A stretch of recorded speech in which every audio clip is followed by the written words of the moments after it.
Budget 2015 is upon us, and I think one of the most important debates on right now is about the fiscal deficit as a percentage of GDP.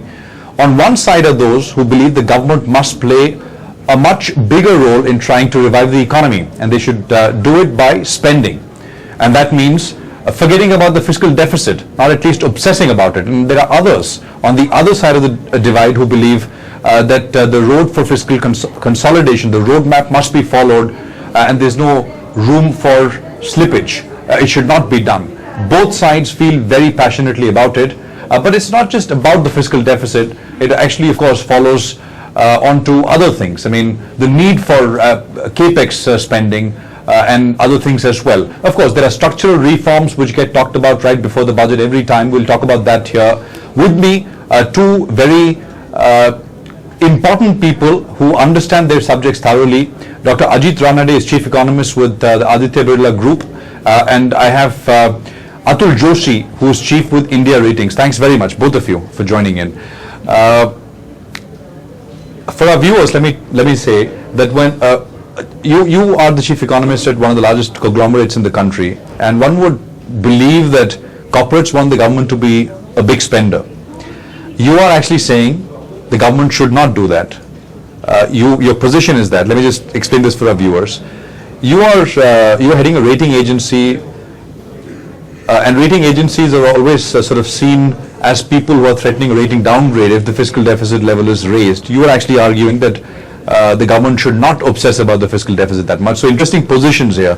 Why don't you explain, both of you, very briefly, the rationale behind the position, and then we'll take it from there. Dr. Ranade, you go first. Yeah, Prashant, just to make sure that the viewers are not misled, what I meant to say in our discussion earlier is that we should be careful about the fiscal discipline and the fiscal promises made in July.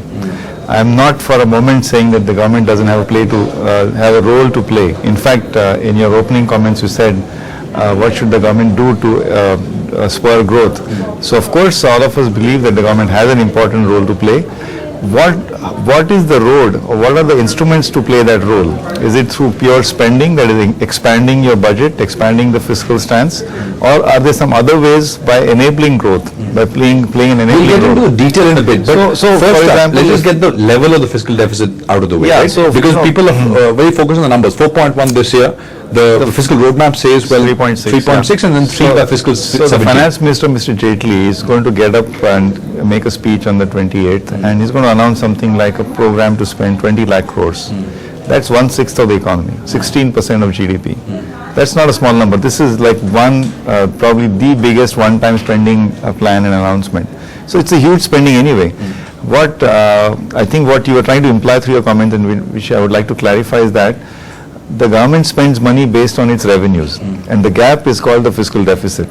That fiscal deficit should have some bearing to the government's resource raising capacity and debt servicing capacity.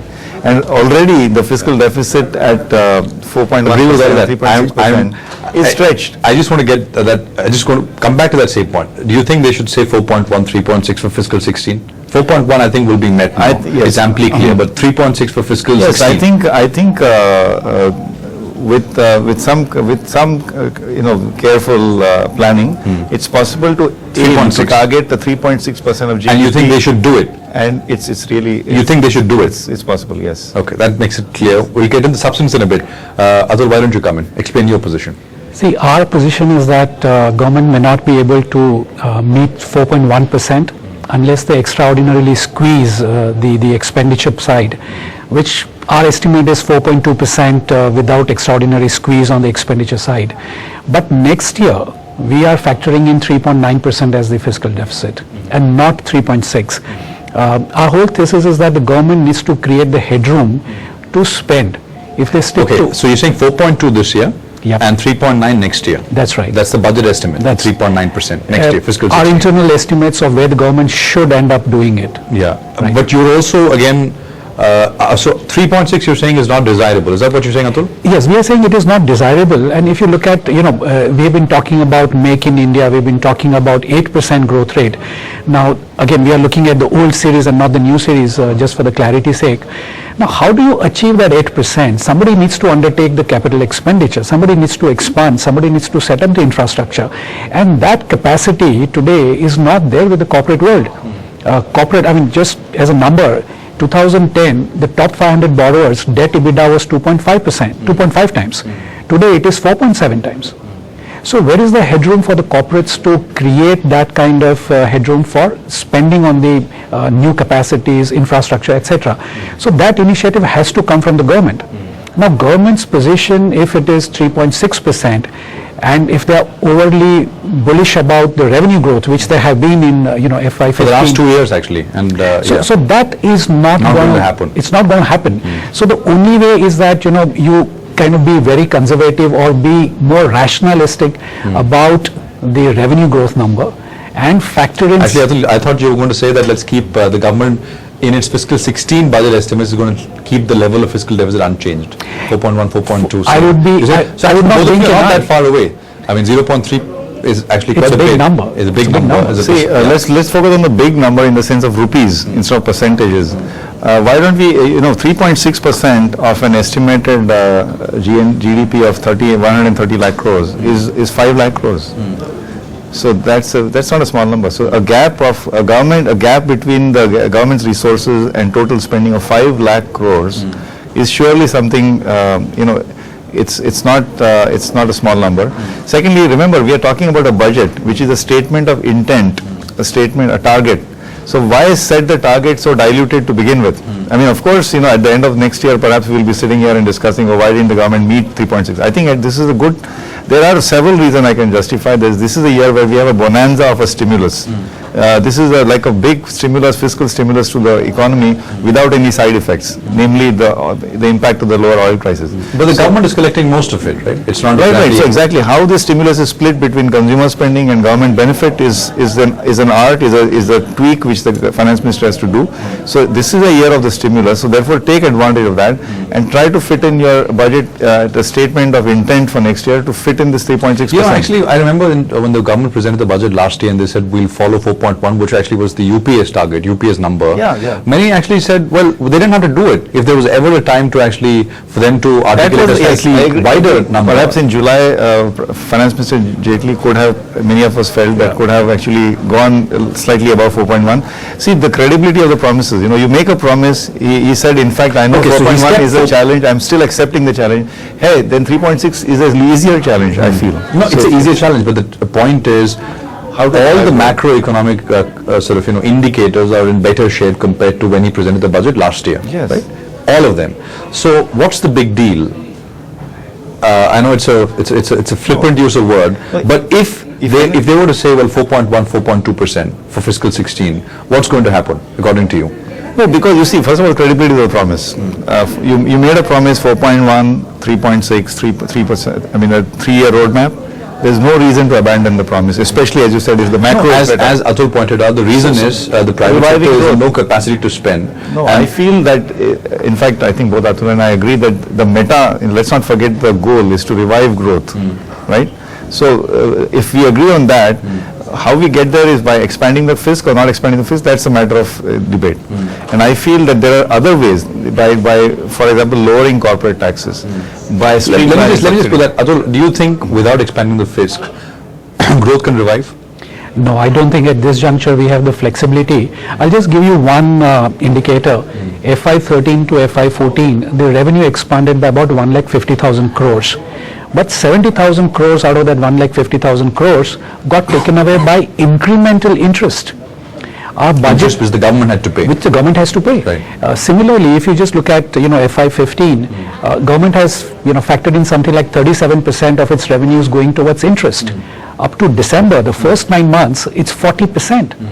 So on the one hand, you don't have a very high growth rate of revenues. On the other hand, your interest is kind of slipping away on the higher side. So where is the headroom? And again, the quality of the fiscal, which is kind of very, very essential from the long-term perspective, which is the revenue deficit. It's today more than 75%. And last 4 or 5 years it's been at 75%. So we need to see a lot more at the quality of the fiscal also, rather than trying to just say that 3.6 is a holy cow and we should meet come what may. As far as let's say for example taxation is concerned, I think that we haven't really got the right act. We're trying to behave like an advanced economy, but we don't have any of the traits of an advanced economy. For example, advanced economies, you would definitely want to have more of direct tax so that you have controlled inflation and lower indirect tax. We have achieved that, 55% direct and 45% indirect. But what percentage of our population actually pays tax? Unlike advanced economies, only 3%. So is that the right strategy? Similarly, sorry, if I may take just one moment. Manufacturing GDP, if you look at, the industry GDP, excise duty as a percentage of manufacturing GDP has actually dropped by 10 percentage points. So should we be rationalizing, in a way we are creating subsidy for the manufacturing sector without calling it a subsidy by simply reducing? About and interrupted you, were actually making the point that taxes should be rationalized, taxes should be cut. So firstly, in fact, Atul's own point supports, I think, what I'm trying to say, that the government is struggling to do debt service. As he said, of the incremental revenues, a large portion is going to interest alone. And that is a single big reason to, in fact, be very careful about fiscal expansion. That already you're debt servicing, you're stretching yourself. Why even be more fiscally expansionary, increase your debt and increase debt service obligation? So that itself, I think, is a strong argument. But let's look at, essentially, how do you raise resources to be able to fund growth, that is revive growth, at the same time be within your fiscal discipline limits? So there are various ways. On the tax front, let me just get that out of the way. So on corporate taxes, direct taxes, we are at 34%. Which actually is way above our Asian peers. I think the Asian average is about 22-24%. So clearly there is room to straight away do away with the cess, all those cesses, and bring down the corporate tax rate to surely 30, if not lower. Now this is the much used or abused Laffer curve. But I believe that by reducing corporate tax rates, direct tax rates, you will actually increase tax revenue. This has been demonstrated earlier. This is not a new thing. Azul, your response to that? Increasing tax, that's your argument as well, right? See, basically, I think that the issue is not at a tax rate. I think the issue is leakage and coverage. First of all, 3% of population paying tax when most of your youth, most of your population is employable and is employed. So in that case, most of the youth or the population that is employed is actually not paying tax. So that is the coverage issue. The second is the leakage. So people who are earning money, are they actually paying the tax that they should be paying, at the rate at which they should be paying, or they are declaring a lower? So it is not about the rate per se, it's also about the enforcement of the law. So it's both put together. And if you look at just the absolute numbers, excise duty has been in existence for, let's say, 65 years. But today excise, customs and service tax, they kind of give us the same absolute amount, which means that, so again, recalibration. I'm not talking about reducing or increasing, but recalibrated depending upon the nature of the product. For example, but in a way you are hinting to increasing the tax rate. Luxury items. Yes. Luxury items. Yes. Why not? But what is the corporate tax rate? I think there is a scope for rationalization there also. 40, rationalization meaning what? No, here I would say that you can actually reduce the tax. Okay. And direct that towards specific manufacturing incentives. Or you can also use it. How you use the savings is very important. For example, Make in India. You are talking about ease of doing business in India. Now, ease of doing business in India does not rest only with the center. There is a fair part which rests with the state governments. Yes. So, can you direct your savings by creating some kind of special incentive scheme for the states, that if your index, you create a specific index for state governments and say that if your index of ease of doing business improves by X points, you will get so many thousands of crores as special incentive. So you build in a kind of an inherent system whereby you can actually push Make in India. I think that you would agree with, Dr. Ranade. Yeah, but let me just touch upon this 3% because that number gets repeated so much. 3% taxpayers. First of all, remember that almost 50% of our population and a huge equal percentage of households depend on agriculture. And income from agriculture cannot be taxed as per the Constitution of India. So when you say 3%, But that also gets talked about all the time, bring at least high agricultural income. So under the- exactly. So when you say what percentage of the population is paying direct, I think he was referring to income tax. It should be as a percentage of taxable GDP, because agriculture contributes 15%. So actually that's not taxable GDP. But therefore we should open this debate that has the time come to now seriously look at taxing agricultural income? Yes. And therefore, I think this is a radical step which I would support. That let's start opening, addressing this holy cow, so to speak. You think there's a chance that might happen in this budget? I don't know whether it will happen in this budget, but this is certainly a debate or a discussion. It should happen. And I remember you spoke about this before the last budget when we sat So down. this is an idea which, Yes. I mean, this government with such a strong mandate and a majority in Lok Sabha surely should seriously question whether entirely agriculture should be tax exempt. Secondly, I think what Atul was talking about is broadly I would call it tax reform. There are huge benefits or mileage to be got from tax reform. We have an incompletely implemented tax reform agenda. We go back to the Kelkar Tax Committee reports, and there have been several others as well. So with a combination of tax administration as well as tax rate rationalization, see, what is the thrust of tax reform? Lower rates, okay, in line with Asian peers, lesser exemption, and simplification of the code. This alone will get us a lot of revenues, I think. And don't forget that we are still hoping that by 1st of April 2016 there's going to be a rollout of GST, sure. which has a huge tax, apart from GDP growth, it has an implication for tax collection, Okay. which might actually add substantially to tax collection because of the interlocking incentives. Okay. So keeping that in mind, I would hesitate. I mean, of course, if there's some unfinished, they say that fiscal stimulus was given in the form of sharply reduced service taxes, and that stimulus has not been rolled back. So perhaps there is some room, but I won't harp on that, on indirect taxes. It's really about the other tax reforms.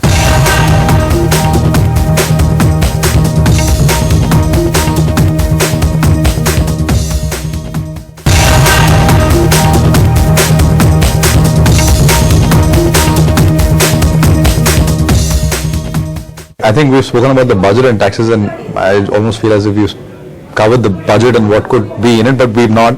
But I think for the viewers, one thing which is coming out is you're saying the government needs to play a more active role, but it need not be by raising the overall level of fiscal deficit. It could be by cutting, incentivizing corporates. Tax rates, yes. Right? Cutting the tax rate. You, on the other hand, believe that the government has to spend directly into the economy as well, right? That's essentially where we stand so far. I want to get away from the fiscal deficit and taxes and just talk about some of the other things which can come up in the budget. Atul, why don't you go first? I mean, the flagship programs, Make in India, for example, which is I think Make in India has two components. One is that how do we jumpstart the economy? Now, there are 2-3 components to Make in India itself. One is, of course, the infrastructure. Within infrastructure, I think there are two key things which the government should and I think will undertake.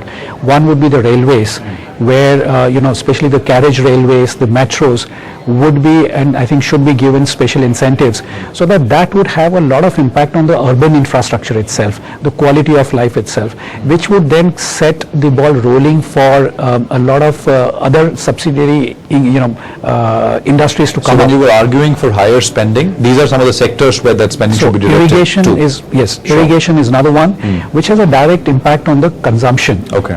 So that is second one. The third is the import substitution, which unfortunately I don't hear too much conversation about.